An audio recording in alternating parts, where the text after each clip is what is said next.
Legado literario de Jorge Icaza en la cultura ecuatoriana.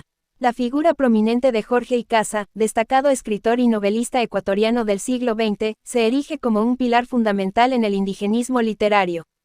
A través de su obra, Icaza revela las realidades sociales y los problemas que enfrentan los indígenas en Ecuador. Sus narrativas, enraizadas en el compromiso social y el crudo realismo, exploran las dinámicas culturales, las luchas y las transformaciones de los personajes en un contexto de profundos desafíos.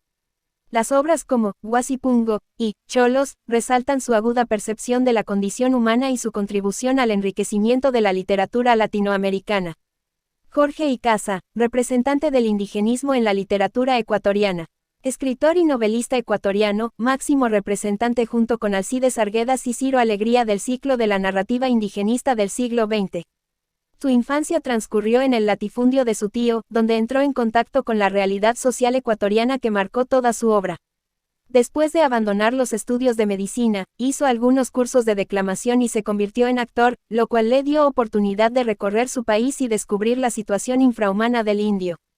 Contrajo matrimonio con la actriz Marina Montoya, y se inició como autor dramático, pero sus obras no tuvieron éxito, excepto tal vez Flagelo, 1936. La fama de Jorge Icaza se debe a su obra narrativa, que comenzó con el libro de cuentos Barro de la Sierra, 1933, en la que ya se hace patente el tema que atravesó todos sus escritos, la situación del indio ecuatoriano. En 1935 ganó el Premio Nacional de Literatura en su país con la novela En las calles, 1935, en ella narra la situación del indio perdido en la ciudad, lugar donde sus protestas se esfuman sin alcanzar nunca las altas esferas del gobierno. Posteriormente Icaza abrió una librería, negocio que alternó con sus tareas de escritor. Fue lector entusiasta de los grandes novelistas rusos, desde Gogol a Tolstoy y Dostoyevsky. En 1944 formó parte del grupo de fundadores de la Casa de la Cultura Ecuatoriana y luego fue enviado a Buenos Aires como agregado cultural. Allí permaneció hasta 1953. Al regresar a su país, fue nombrado director de la Biblioteca Nacional de Quito. Icaza es una figura sobresaliente del indigenismo en la narrativa ecuatoriana. En su primera novela, Huasipungo, 1934, expone la degradada situación en que se encuentran los indios, sometidos a esclavitud por los patronos que cuentan con el apoyo de la autoridad civil y eclesiástica.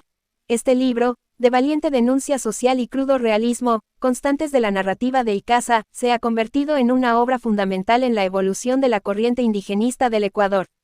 Con él, la novela ecuatoriana entra de lleno en la tendencia del compromiso social de la novelística actual. Probablemente la cúspide de su elaboración artística la consiguió Icaza en la obra Cholos, que enfoca la transformación del cholo en burgués, ahondando en la psicología de los personajes. Estos alcanzan en la novela independencia con respecto a la problemática social que subyace de sus vidas, al mismo tiempo que en sus páginas se aprecia una comprensión de la problemática andina. Otras obras destacadas son Guairapamuscas, Los hijos del viento, 1947, Seis veces la muerte, 1953, colección de cuentos de rico contenido humano y de mayor originalidad en los temas. El Chuya Romero y Flores, 1958, descarnada presentación del conflicto de este personaje ante la disyuntiva de pertenecer al mundo de los blancos o al mundo de los indios, viéndose en definitiva rechazado por ambos. Viejos cuentos, 1960, y la trilogía Atrapados, 1972. El candelabro, iluminando mentes.